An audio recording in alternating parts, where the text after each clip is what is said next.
तो होली से पहले केंद्रीय कर्मचारियों की क्या सैलरी बढ़ने वाली है और डीए में कितने हाइक की उम्मीद की जाए।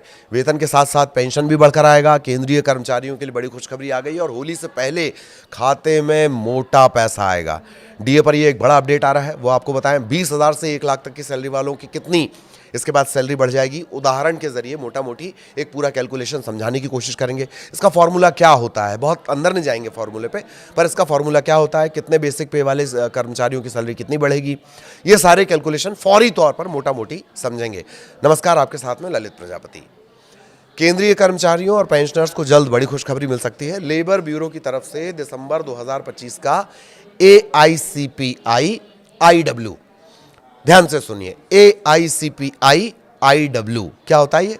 ये होता है सर्व वस्तु उपभोक्ता मूल्य सूचकांक। इसी के जरिए सारे हाइक और इसी के इर्द गिर्द सारे हाइक होते हैं। तो इसका डेटा जारी होने के बाद अनुमान लगाया जा रहा है कि महंगाई भत्ता और महंगाई भत्ता राहत, एक होता है DA जो कर्मचारियों को मिलता है, एक होता है DR डियरनेस रिलीफ, ये मिलता है पेंशनर्स को।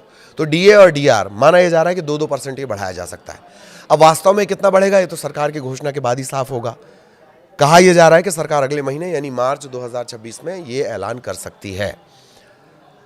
अब यहां ये जान लीजिए कि 7वें वेतन आयोग 7th पे कमीशन का समय 31 दिसंबर 2025 को खत्म हो गया, पर 8वें वेतन आयोग की सिफारिश होने, उसके लागू होने तब तक बहुत टाइम लग जाएगा। तब तक महंगाई से राहत कैसे मिलेगी? तब तक जो राहत मिलेगी वो 7th पे कमीशन के हिसाब से मिलेगी।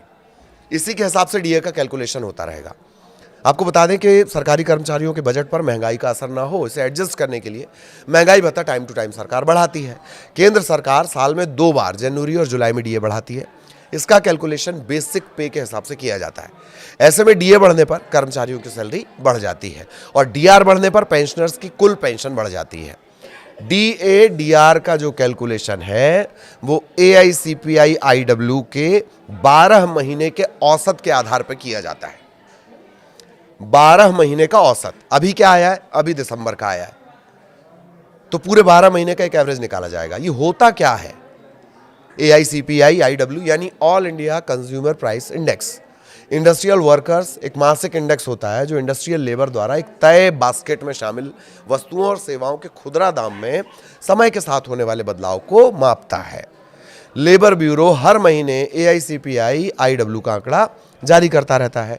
यही जो डेटा है लाखों मजदूरों, अच्छा जब मैं मजदूरों बोल रहा हूं तो इसको कर्मचारी समझिए, लाखों मजदूरों और कर्मचारियों के वेतन और डीए को तय करने के लिए इस्तेमाल किया जाता है। अब 2% महंगाई भत्ते की चर्चा हो क्यों रही है? क्योंकि दिसंबर 2025 के लिए ये जो आंकड़ा आया AICPI IW, इसका आंकड़ा है 148.2। इससे 12 महीने का एवरेज जो निकाला जाएगा, अगर इसी आंकड़े का जो 12 महीने सूचकांक का जो 12 महीने का एवरेज निकलेगा वो होता है 145.54। अब कैलकुलेशन के मुताबिक डीए बनता है 60.33%। 60.33% बनता है, इसे राउंड फिगर में 60% माना जाए। अब मौजूदा डीए चूंकि 58% है, ऐसे में 60 - 58 यानी 2% आता है। यही बढ़ोतरी हो सकती है, ये बताया जा रहा है। कहा जा रहा है कि सरकार मार्च में इस बात का ऐलान कर सकती है। कहा यह भी जा रहा है कि होली से पहले ही डीए बढ़ाने का ऐलान हो सकता है। आपको बता दें कि केंद्र सरकार ने जून 2025 के AICPI IW आंकड़े के आधार पर डीए में 3% की बढ़ोतरी की थी। तब वो बढ़कर डीए जो था वो 55 से बढ़कर 58 हो गया था। सरकार ने ये बढ़ोतरी अक्टूबर 2025 में नोटिफाई की थी। जनवरी 2026 के लिए कैसे निकाला जाएगा भाई डीए, बढ़ा हुआ डीए?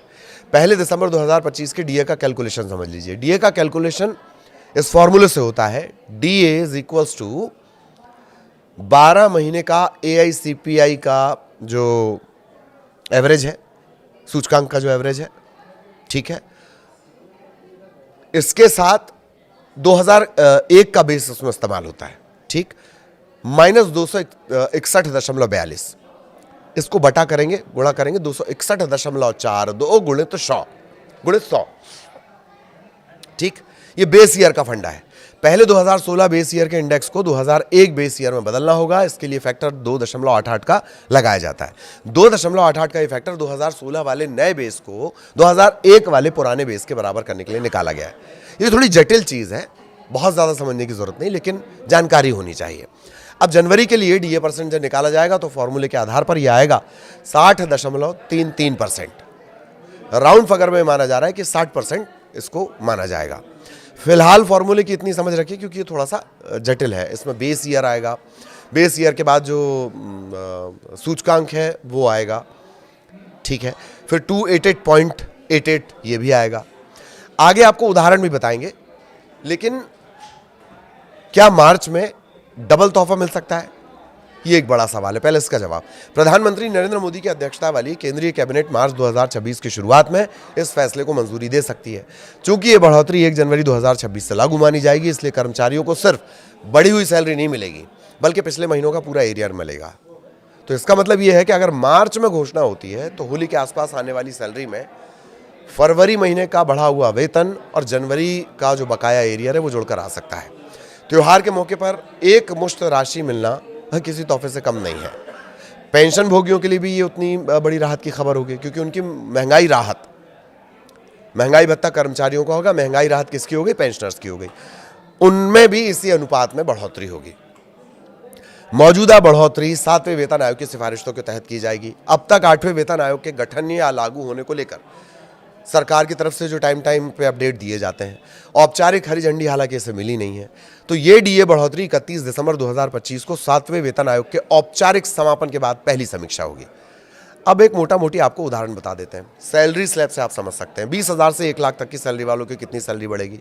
मौजूदा समय में 58%, 2% का इजाफा तो बढ़कर ये कितना हो जाएगा? 60%।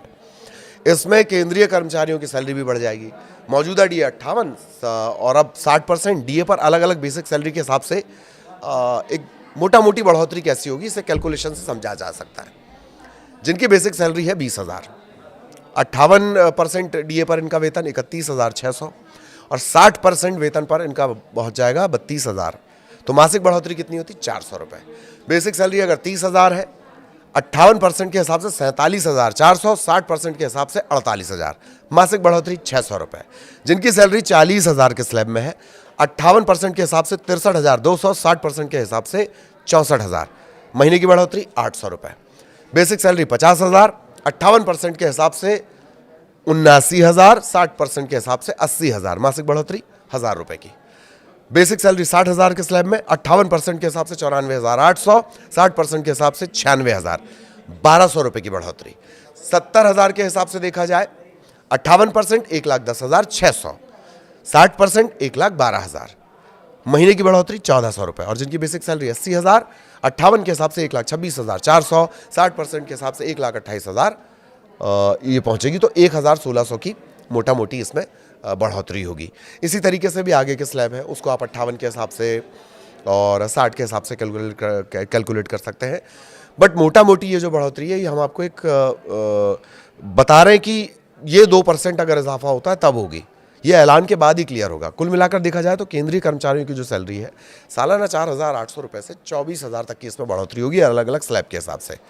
हालांकि 1 लाख से जो बेसिक 1 लाख से ज़्यादा बेसिक जो कर्मचारी सैलरी पाते हैं उसकी और ज़्यादा बढ़ेगी, उसका कैलकुलेशन हमने आपको नहीं बताया। लेकिन डीए में कितनी बढ़ोतरी होगी इसे लेकर अभी केवल कयास और अनुमान ही लगाए जा रहे हैं। वास्तविक बढ़ोतरी सरकार की जो घोषणा है उसके बाद ही पता चल पाएगी। तो अभी ये बिल्कुल क्लियर नहीं होगा। आगे इससे जुड़ा अपडेट जो भी रहेगा वो आप तक पहुंचाएंगे। नमस्कार।